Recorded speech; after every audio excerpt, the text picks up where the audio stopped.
Ya, respirasi aerob ini adalah proses respirasi yang kita lakukan dalam keadaan biasa, ya, dalam keadaan normal. Terbagi menjadi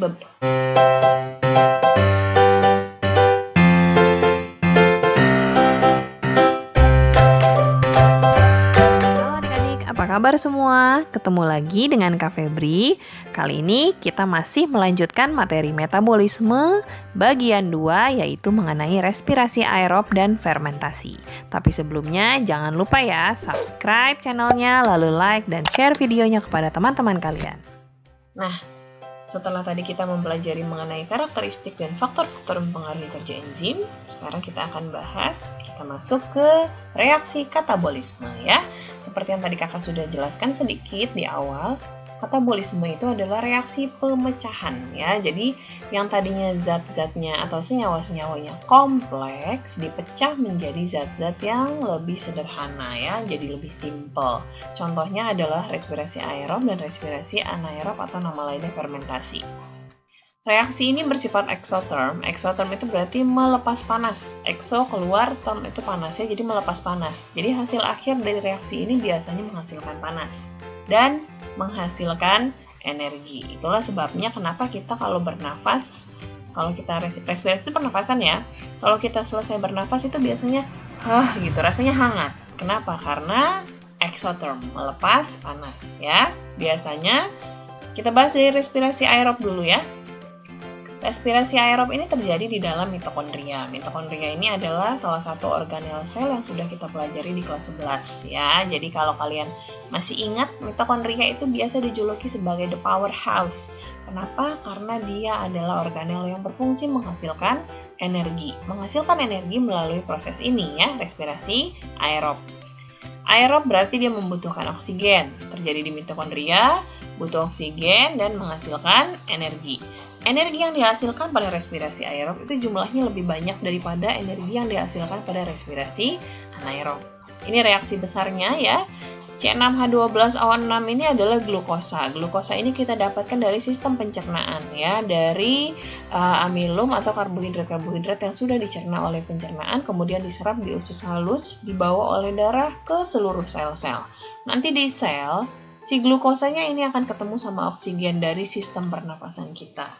Baru kemudian di dalam sel tersebut terjadi proses respirasi atau perombakan. Yang tadinya kompleks, ini kan kompleks nih, C6H12O6, dipecah menjadi zat-zat yang lebih sederhana, yaitu karbon dioksida, uap air, dan ini dia hasil yang kita inginkan. Yang kita inginkan itu adalah energi. Tapi ada zat sampingnya atau zat buangannya, yaitu CO2 dan H2O yang harus kita keluarkan.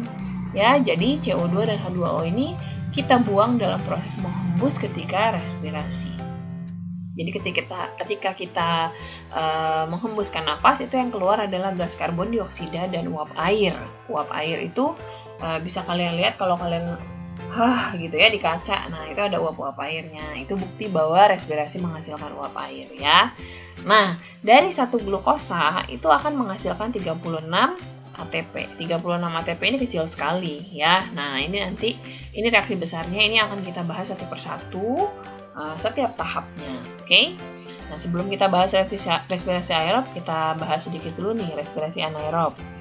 Kalau respirasi anaerob atau fermentasi itu bisa terjadi di sel-sel otot kita. Kapan? Saat sel-sel otot kekurangan oksigen. Jadi kalau dalam keadaan normal biasa, tubuh kita itu melakukan respirasi dengan menggunakan oksigen. Supaya apa? Supaya energinya banyak. Nah, tapi ada saat di mana tubuh kita kekurangan oksigen. Contohnya saat sedang bekerja berat. Kalau misalkan kalian lagi pengambilan nilai, tes lari jarak jauh. Nah, di situ kan kalian ngos-ngosan. Ngos-ngosan itu tanda bahwa kalian sudah kehabisan oksigen. Saat itulah kalian butuh melakukan respirasi anaerob karena tubuh kita lagi butuh energi, kita lagi lari gitu ya. Tapi ketika lari itu kita udah ngos-ngosan, udah kehabisan oksigen. Nah, disitulah sel-sel otot akan melakukan proses respirasi anaerob. Tetapi biasanya energi yang dihasilkan lebih sedikit ya daripada yang biasa, yang aerob gitu ya. Selain di dalam sel otot kita ada juga sel-sel bakteri atau sel-sel fungi yang melakukan fermentasi. Contohnya adalah fermentasi alkohol oleh Saccharomyces cerevisiae yang sudah kita pelajari di kelas 10 tuh ya. proses pembuatan wine, pembuatan roti, tape dengan menggunakan ragi Saccharomyces cerevisiae. Itu juga pakai fermentasi. Nah, ini reaksinya. Kalau fermentasi alkohol, ini glukosa dipecah menjadi 2 etanol ya, 2 C2H5OH. Ini 2 nih, ada 2-nya. Nah, 2 CO2 dan 2 ATP. Oh ya, ini reaksinya semuanya sudah kakak setarakan ya, kecuali yang ini lupa nih, 2 CO2. Kemudian ada lagi, satu lagi nih, reaksi fermentasi asam laktat. Fermentasi asam laktat ini yang terjadi di otot. Kalau ini oleh bakteri ya, oleh Saccharomyces cerevisiae atau fungi Saccharomyces cerevisiae. Kalau yang fermentasi asam laktat ini yang di dalam otot. Nih, ini yang di dalam otot kita terjadi nih. Dari glukosa dipecah menjadi 2 asam laktat, C3H6O3 plus 2 ATP ya. Yang dihasilkan hanya 2 ATP. Nah, ini bukti bahwa fermentasi anaerob, respirasi anaerob menghasilkan energi lebih sedikit daripada respirasi aerob. Oke, itu tadi pembahasan secara garis besarnya. Nah, sekarang kita mulai yuk. Kita bahas mulai dari respirasi aerob. Nah, ya, respirasi aerob ini adalah proses respirasi yang kita lakukan dalam keadaan biasa, ya, dalam keadaan normal. Terbagi menjadi beberapa tahap, yaitu yang pertama glikolisis. Glikolisis itu adalah proses pemecahan glukosa menjadi 2 asam pirufat. Jadi glukosa ini adalah senyawa yang memiliki 6 karbon, ya. Tadi ya, C6H12O6, karbonnya ada 6. Dipecah menjadi 2. Kalau dipecah menjadi 2 berarti tinggal 3 ya. Itu artinya asam pirufat itu adalah senyawa yang memiliki 3 karbon. Karena asam pirufat itu rumus kimianya adalah C3H4O6. Oke, jadi glikolisis adalah pemecahan glukosa menjadi 2 asam pirufat, terjadinya di dalam sitoplasma sel. Hasilnya, selain 2 asam pirufat, ada juga zat hasil sampingnya, yaitu 2 ATP dan 2 NADH. Itu apa NADH? Nanti kita bahas ya, nanti akan kakak bahas secara detail. Kemudian, tahap yang berikutnya adalah dekarboksilasi oksidatif. Kan tadi sudah menghasilkan 2 asam pirufat. Nah, selanjutnya 2 asam pirufat ini akan diubah menjadi, kan ada 2 ya, masing-masing asam pirufat akan dirubah menjadi 2 asetil-CoA. 1 asam pirufat jadi 1 asetil-CoA. Karena asam pirufatnya ada 2, jadi ada 2 asetil-CoA ya. Nah, kalau yang tadi glikolisis terjadi di sitoplasma, kalau yang ini dekarboksilasi oksidatif sudah terjadi di dalam matriks mitokondria. Ya. Jadi udah masuk nih ke dalam mitokondria. Hasilnya selain 2 asetil-CoA ada hasil samping yaitu 2 NADH dan 2 CO2. Kemudian, tahap ketiga siklus Krebs terjadi juga di matriks mitokondria dengan hasil yang lebih banyak yaitu 6 NADH, 4 CO2, 2 ATP, dan 2 FADH. Terakhir, tahap yang paling akhir ini adalah transport elektron.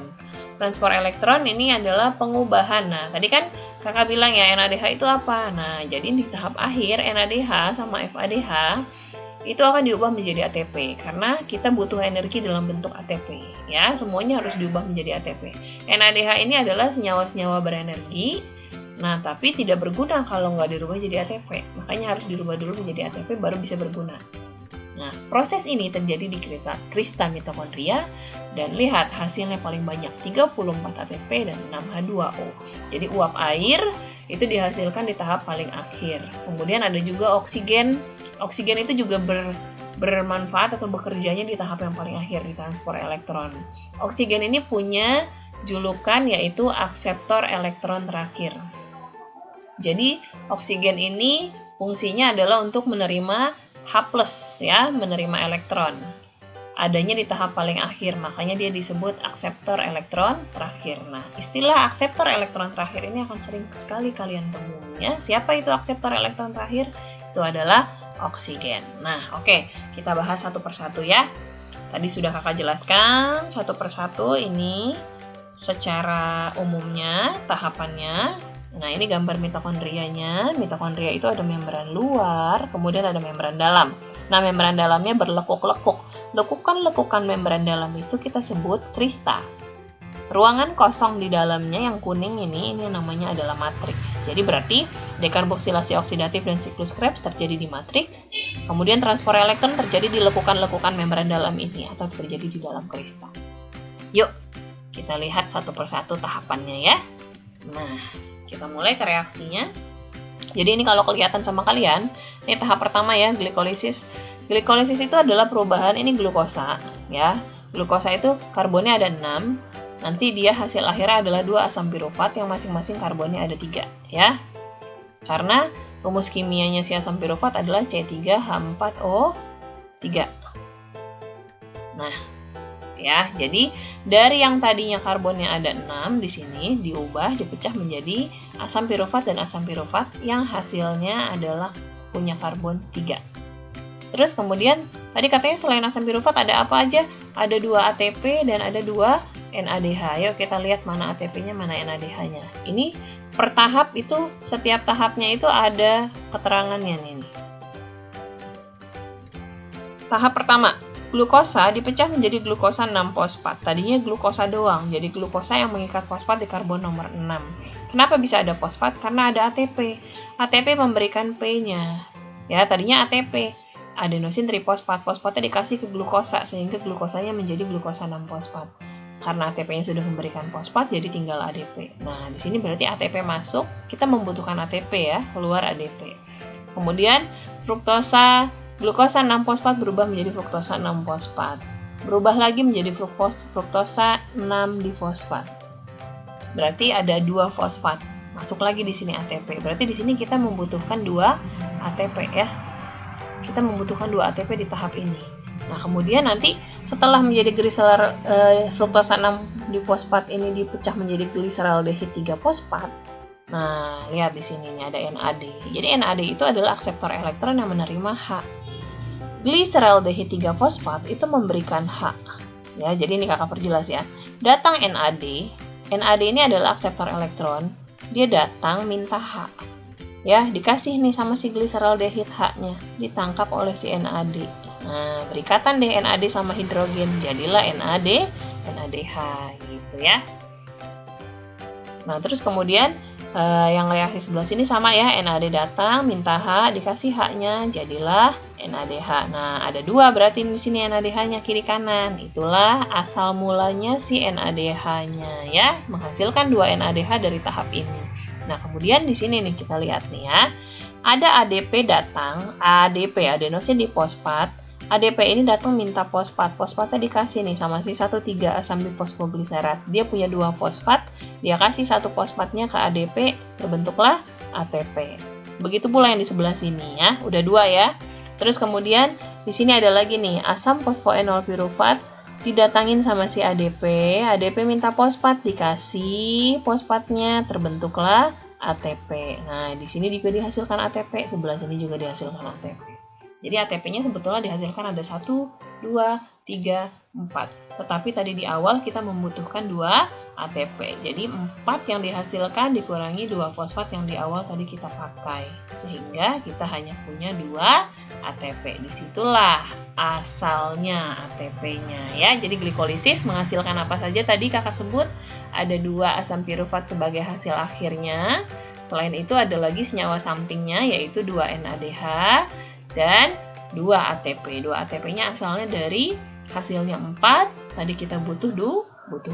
Bersih 2 ATP. Oke, itu di glikolisis ya. Glikolisis terjadi di dalam sitoplasma. Baru kemudian tahap yang kedua yaitu dekarboksilasi oksidatif. Masing-masing asam pirufat, ini asam pirufat ya. Masing-masing asam pirufat itu akan masuk reaksi kedua yaitu dekarboksilasi oksidatif. Itu nanti akan diubah menjadi asetil-CoA. Asam pirufat itu C-nya 3 ya, asetil-CoA C-nya tinggal 2, karbonnya tinggal 2. Kemana karbonnya? Keluar dalam bentuk CO2. Nah, disinilah CO2 dihasilkan ya. Ini yang ada reaksinya cuma 1 ya. Harusnya di sini juga asam pirufat juga melakukan hal yang sama sehingga hasilnya adalah hasil sampingnya adalah 2CO2 ya. Jadi nih perhatikan nih, asam pirufat didatengin sama NAD. NAD sebagai akseptor elektron minta hidrogen. Asam pirufat memberikan hidrogen, ditangkap oleh NAD, terbentuklah NADH. Karena ada 2 asam pirufat, maka hasilnya adalah 2 NADH. Ya. Nah, terus kemudian ini juga nih, CoA, koenzim A datang, diikat sama si asam pirufat, tapi bersamaan dengan CoA diikat, dia melepaskan CO2. C-nya lepas 1, sehingga yang tadinya asam pirufat punya 3 karbon, sekarang jadi asetil-CoA yang memiliki 2 karbon saja. Ya, CoA masuk diikat, makanya namanya adalah asetil-CoA. Asetil punya 2 karbon, CoA itu tadi datang. Ya, jadi hasil akhirnya adalah apa? 2 asetil-CoA 2 asetil CoA dan 2 CO2 serta 2 NaDH. Oke, itu ceritanya ya. Sekarang kita masuk ke tahap yang ketiga. Ini tadi reaksinya nih, asetil CoA ya. Asetil CoA adalah hasil akhirnya masuk ke dalam tahap yang ketiga, yaitu siklus Krebs. Nanti si asetil CoA-nya ini akan melepas CoA. Ya, ini asetil CoA. Kan lepas nih katanya CoA-nya. Nah, di sini nih CoA-nya lepas, terus kemudian si asetil CoA yang memiliki 2 karbon akan berikatan dengan oksaloasetat yang punya 4 karbon. Ini asetil CoA karbonnya 2, oksaloasetat karbonnya 4. Lalu mereka berikatan, CoA-nya lepas, terbentuklah asam sitrat yang memiliki 6 karbon. Ya, kemudian masuklah H2O sebagai pereaksi, berubah menjadi isositrat. Datang NAD minta hidrogen, terbentuklah NADH. Ya. Terus kemudian isositrat berubah lagi menjadi alfa-ketoglutarat. Alfa-ketoglutarat melepaskan karbon. Nah, isositrat juga melepas karbon ya. Berarti tadinya isositrat kan C6. Alfa-ketoglutarat karbonnya tinggal 5 ya. Kemudian nanti CO2 si alfa-ketoglutarat dilepas lagi. Berarti di sini karbonnya tinggal 4 ya. Kemudian datang NAD, NAD minta hidrogen. Dikasih hidrogen terbentuklah NADH ya. Kemudian nih tadi nih lanjut dari suksinil CoA. CoA-nya lepas ya, CoA lepas, datanglah GDP meminta fosfat. Di sini dikasih fosfat jadi GTP. GTP nanti akan terkonversi menjadi ATP. Nah, disinilah terbentuknya ATP ya. Berubah lagi dari suksinil CoA menjadi suksinat. Datang FAD minta hidrogen, dikasih hidrogen terbentuklah FADH ya. Lalu jadi fumarat, fumarat berikatan dengan air atau H2O terbentuklah menjadi asam malat. Datang lagi NAD minta hidrogen, dikasih hidrogen terbentuk NADH. Hingga akhirnya terbentuk lagi oksaloasetat yang karbonnya 4 berikatan lagi dengan asetil CoA berikutnya. Ya, begitu seterusnya. Nah, kita ringkas. Lihat, NADH-nya ada 1, 2, 3. Ya. 3 karena dari 1 asetil CoA. Ingat, asetil CoA-nya ada 2. Berarti itulah sebabnya kenapa hasilnya adalah 6 NADH ya. Di sini ada 3. Asetil CoA-nya ada 2. Jadi 3 kali 2 6 NADH. FADH-nya lihat ada berapa? Ada 1 ya. 1 FADH karena 2 asetil CoA berarti 2 FADH. Kemudian lihat CO2-nya. CO2 mana? Ini dia nih. CO2 1 2. Karena dari 1 asetil CoA berarti 2 CO2. 2 asetil CoA berarti berapa? 4 CO2. Terakhir apalagi? ATP. Nah, ini ATP cuma 1. Dari 1 asetil CoA 1 ATP, 2 asetil CoA berarti 2 ATP. Nah, itulah dia kenapa tadi hasilnya adalah 6 NADH, 2 FADH, 4 CO2 dan 2 ATP.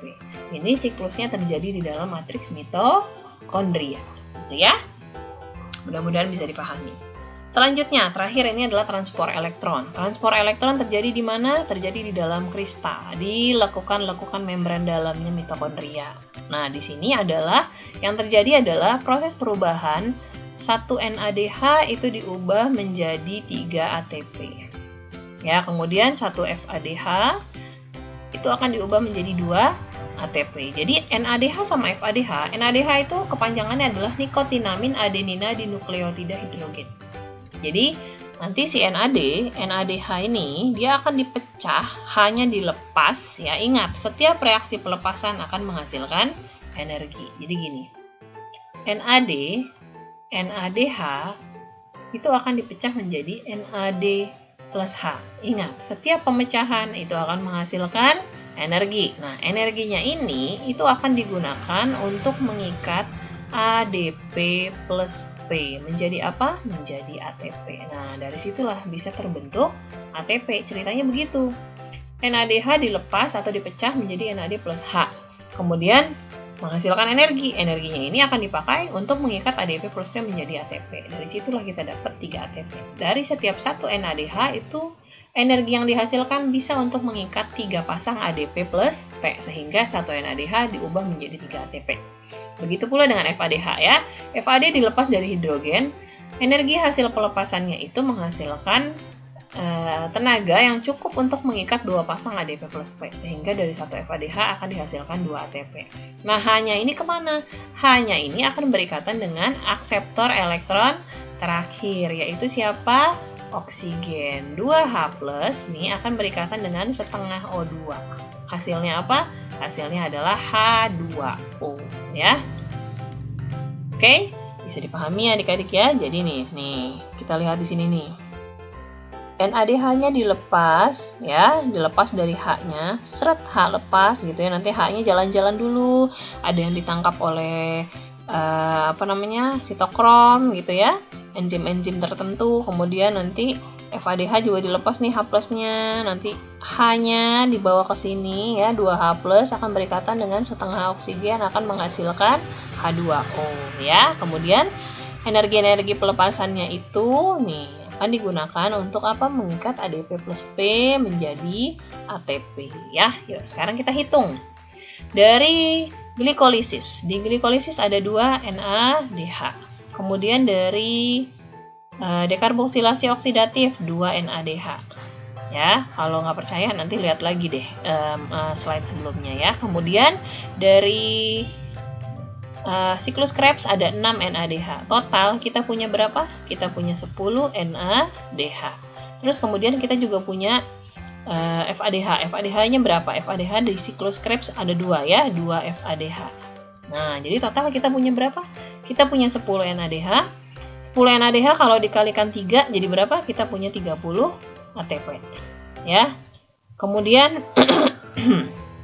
dari FADH dikalikan 2. 2 kali 2 4. Ya, 4 ATP. Total dari transport elektron saja kita punya 34 ATP ya. Terjadi di Krista, hasilnya apa? Hasilnya adalah 34 ATP. Selain 34 ATP, kita juga menghasilkan 34 ATP. Nah, selain itu ada juga 6H2O. Dari mana 6H2O-nya? Ya, ini tadi ya, dari pengikatan H yang dilepas oleh NAD, diikat oleh oksigen, terbentuklah H2O. Oke, itu dia. Transport elektron itu adalah penghasil energi terbesar, dan satu-satunya yang membutuhkan oksigen. Sebagai apa? Oksigennya sebagai akseptor elektron terakhir ya. Nih, oksigen. Oke, sampai di sini mudah-mudahan bisa dipahami, mudah-mudahan bisa menjelaskan kenapa tadi hasil-hasilnya seperti itu. Kenapa reaksinya menghasilkan 36 ATP dan lain sebagainya ya. Nah, selanjutnya kita akan masuk ke respirasi anaerob. Respirasi anaerob itu yang kita akan bahas yang pertama fermentasi alkohol ya. Kalau respirasi anaerob ini lebih singkat ya, reaksinya lebih singkat, nggak seribet yang tadi, yang aerob. Fermentasi alkohol ini biasanya dilakukan oleh Saccharomyces cerevisiae ya, oleh ragi yang biasa digunakan untuk membuat wine, roti dan lain sebagainya. Nanti reaksinya seperti ini. Glukosa dipecah dulu menjadi 2 asam pirufat. Nah, berarti kita bisa simpulkan dari glukosa sampai asam pirufat ini adalah peristiwa glikolisis. Artinya apa? Artinya baik respirasi aerob maupun anaerob pasti akan mengalami proses glikolisis, pemecahan glukosa menjadi asam pirufat, menghasilkan 2 NADH dan 2 ATP ya. Nah, kemudian si asam pirufat kan karbonnya 3 ya, tadi C3H4O3. Si asam pirufat akan melepaskan 1 CO2-nya, sehingga asetaldehid jadi apa? Jadi tinggal 2 karbonnya ya. Kemudian dari setiap asetaldehid itu akan menerima hidrogen. Jadi berarti dia mengikat hidrogen, berarti reaksinya reduksi ya. Datang NADH mendonorkan hidrogennya, asetaldehid yang mengikat H akan berubah menjadi etanol ya. Etanol itu adalah C2H5OH ya. Nah, tadi kan karbonnya tinggal 2 kan? Karena dia melepas CO2.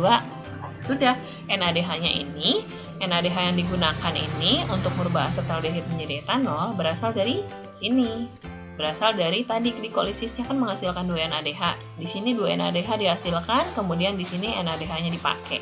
Itulah kenapa hasilnya hanya proses respirasi anaerob fermentasi alkohol ini hasilnya hanya 2 ATP dan 2 etanol ya, tidak ada NADH-nya. Yang ada adalah ATP, CO2, dan etanol.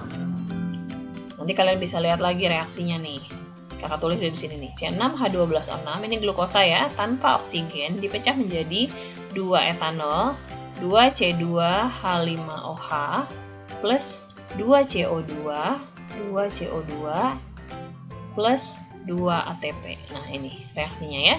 Energinya hanya 2 ATP. CO2-nya itu berupa, kalau di wine itu berupa gelembung-gelembung udara. Kalau di roti itu kenapa adonan roti itu bisa mengembang? Kenapa? Karena ada gelembung-gelembung udara ya. Kenapa dia mengembang tuh? Terus kemudian C2H5OH-nya ini adalah alkoholnya ya. Itu dia, itu reaksi yang terjadi pada proses pembentukan alkohol oleh Saccharomyces cerevisiae. Kemudian fermentasi asam laktat ini biasanya kita lakukan pada saat sel-sel otot kita kekurangan oksigen atau oleh bakteri asam laktat untuk membuat susu, yogurt, dan lain sebagainya. Reaksinya adalah C6H12O6 sama ya, glukosa dipecah tanpa oksigen menghasilkan 2C3H6O3. Tanpa oksigen, tanpa karbon dioksida, tapi dia menghasilkan 2 ATP. Nah, kita lihat yuk. Jadi sama ya, dia menghasilkan asam pirufat juga nih, 2 pirufat dari glukosa dipecah menjadi 2 pirufat. Sama-sama melakukan glikolisis juga, hasilnya adalah 2 ATP dan 2 NADH ya. Glukosa dipecah menjadi 2 pirufat menghasilkan 2 NADH dan 2 ATP. Lalu kemudian pirufatnya itu langsung dirubah menjadi asam laktat tanpa pelepasan CO2 sehingga asam laktat juga tetap C3 ya. Asam pirufat karbonnya 3, asam laktat karbonnya juga tetap 3. Kok bisa berubah dari pirufat menjadi laktat? Dari NADH nih, NADH datang mendonorkan H-nya, jadi H-nya masuk diikat, terbentuklah laktat. H-nya lepas, jadi yang ada tinggal NAD. Ya sudah, karena NADH-nya terpakai, maka di reaksi tidak ada NADH sebagai produk ya, karena produk dari glikolisis si NADH langsung dipakai lagi untuk perubahan pirufat menjadi laktat. Oke? Jadi, ketika sel-sel otot kita mengalami kekurangan oksigen, padahal kita butuh energi banyak, kita harus melakukan fermentasi asam laktat untuk menghasilkan energi.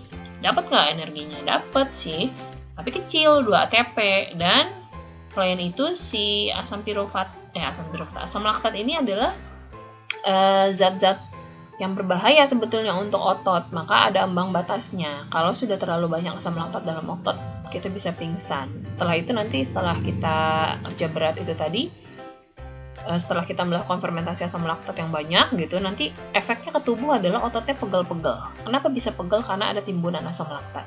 Gitu ya adik-adik. Oke, itu tadi kakak sudah jelaskan mengenai katabolisme atau reaksi pemecahan. Selanjutnya kita akan belajar di video selanjutnya untuk reaksi penyusunan atau anabolisme. Oke adik-adik, selesai sudah materi kita. Jangan lupa lanjutkan di metabolisme bagian 3.